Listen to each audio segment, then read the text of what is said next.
नमस्कार शेतकरी मित्रांनो. बघा आता पोखरा योजना महाराष्ट्रामध्ये अ, आत्ताच चालू झालेली आहे आणि पोखरा योजनेमध्ये बरेच गावं काय केलेली आहेत, बसलेली आहेत. म्हणजे त्या योजनेचा त्या गावांना लाभ देत आहेत. मग त्या पोखरा योजनेमधून अनेक प्रकारचे लाभ शेतकऱ्यांसाठी काय करतात, मिळतात, भेटतात. बऱ्याच शेतकऱ्यांनी काय केलेलं आहे, ते लाभही उचललेले आहेत. त्यामध्ये नोंदणीही शेतकऱ्यांनी केलेली आहे आणि त्यामध्ये आता महिलांनासुद्धा काय केलं जात आहे, 24 लाख रुपयाचं अनुदान दिलं जातं.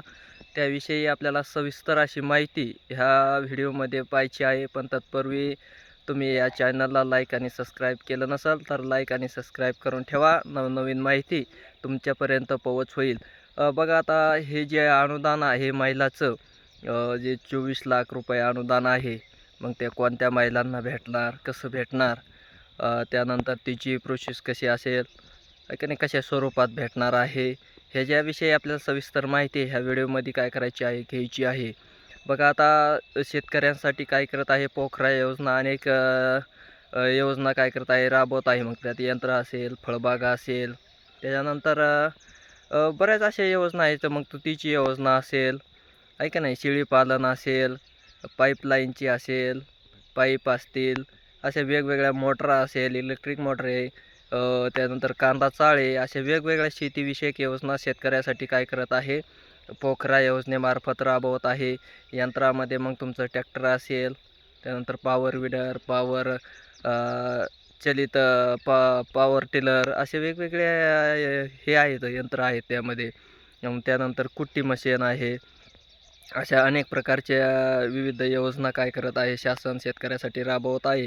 आता त्यानंतर महिलांसाठी काय आहे, मग 24 लाख रुपये कुणाला भेटणार, तर हे 24 लाख रुपये जे आहेत ते महिलांचा जे गट आहे ना, बचत गट, मग तो पुरस्कृत असेल नसेल किंवा मग ते नोंदणीकृत आणि चालू पाहिजे, अशा गटांना काय होणार आहे, ते 24 लाख रुपये अनुदान म्हणून भेटणार आहे. ते कशा स्वरूपात भेटणार, तर त्यांना यंत्र खरेदी करायचे आहेत आणि यंत्र खरेदी केल्यानंतर मग 24 लाखाचं अनुदान त्या बचत गटाच्या नावाने काय होतं, पडतं.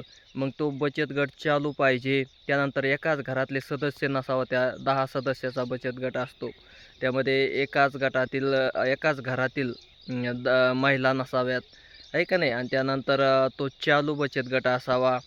असे काही त्याला नियम वगैरे लावलेले आहेत. आणि मग त्या नियमाच्या अधून आणि एका गावामधून एकाच बचत गटाला हे 24 लाख रुपये अनुदान काय केलं जातं, पोखरा अंतर्गत दिलं जाणार आहे. गावातील अनेक बचत गट असले आणि त्यांनी जरी अर्ज केले तर मग त्यांचा लकी ड्रॉ पद्धतीने काय होणार आहे, सोडत होईल. आणि गावातील जर एकच गट असेल आणि त्यांनी जर नोंदणी केलेली असेल त्या गटाने पोखरा योजनेमध्ये, तर फक्त त्याच गटाची काय केली आहे, निवड केली जाईल, त्यांना दिलं जाईल. आणि जर अनेक गावामध्ये, आता बऱ्याच गावामध्ये बरेच बचत गट आहेत आणि मग बरेच बचत गट असल्या कारणानं सर्व बचत गटावाल्यांनी जर आपली नोंदणी ऑनलाईन केली पोखरा योजनेकडं, तर मग त्यांची सोडत ही लकी ड्रॉ पद्धतीने काय करणार आहे, शासन करत असतं. तशा पद्धतीने होईल आणि एकाच गटाला मग 24 लाख रुपयाचं अनुदान काय केलं जाणार आहे, यंत्र खरेदी करण्यासाठी तुम्हाला मिळणार आहे.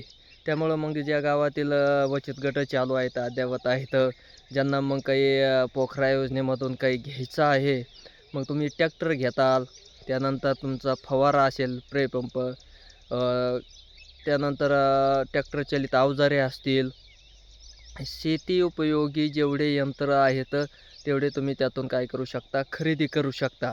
पण तुम्हाला 24 लाखाच्या मर्यादेतच काय होणार आहे, अनुदान मिळणार आहे. मग शेतीविषयक बऱ्याच काही हे लागतात, यंत्र लागतात.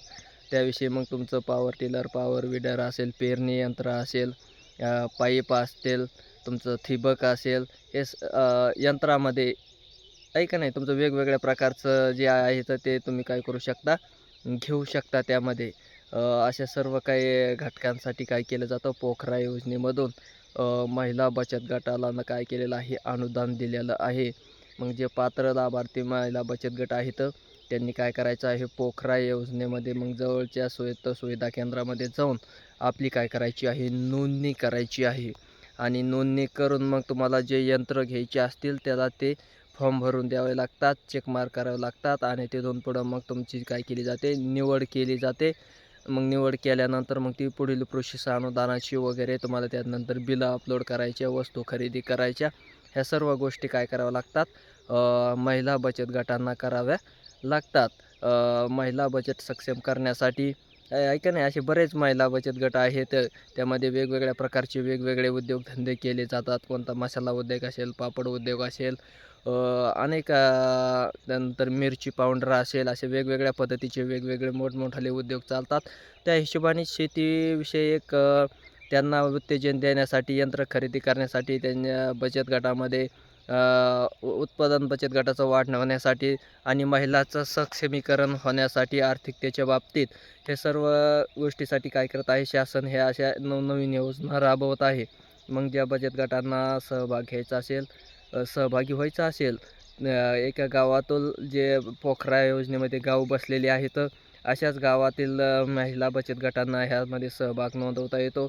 त्या भागात महिलांनी बचत गटातील महिलांनी मग काय करायची आहे, नोंद करायची आहे. नोंदणीसाठी आपलं जवळच्या सेतू सुविधा केंद्रामध्ये जाऊन त्याची काय करायची आहे, आपल्या बचत गटाची नोंदणी करायची आहे. एक गावातील एकच बचत गट असेल तर मग त्यांना प्राधान्य दिलं जाईल. आणि जर अनेक बचत गट असतील आणि त्यांनी जर हे केलेलं असेल, नोंदणी केलेली असेल, तर लकी ड्रॉ पद्धतीने तुमची काय केली जाणार आहे, निवड केली जाईल. आणि मग तिथून पुढं मग निवड झाल्यानंतर मग पुढील प्रोसेस तुम्ही काय करायची आहे, तुम्हाला जे यंत्र वगैरे जे महाडीबीटी थ्रू शेती उपयोगी ज्या वस्तू आहेत, पेरणी यंत्र असेल, ऐका नाही, असे अनेक प्रकारचे वेगवेगळे प्रकारचे शेती उपयोगी येणारे जे यंत्र आहेत, ते यंत्र तुम्हाला काय करायचे आहेत, खरेदी करायचे आहेत. त्यावर तुम्हाला तेवढं अनुदान 24 लाख रुपये काय होणार आहे, बचत गटातील महिलांना मिळणार आहे. हे सर्व काय करायचं आहे, बचत गटातील महिलांनी लक्षात घ्यायचं आहे. आणि ज्यांची इच्छा असेल त्यांनी नोंदणी करायची आहे महाडीबीटी पोर्टलवर, जे पोखरामध्ये गाव बसलेत आहेत, त्यांच्यासाठी एक सुवर्ण संधी ही आहे. धन्यवाद.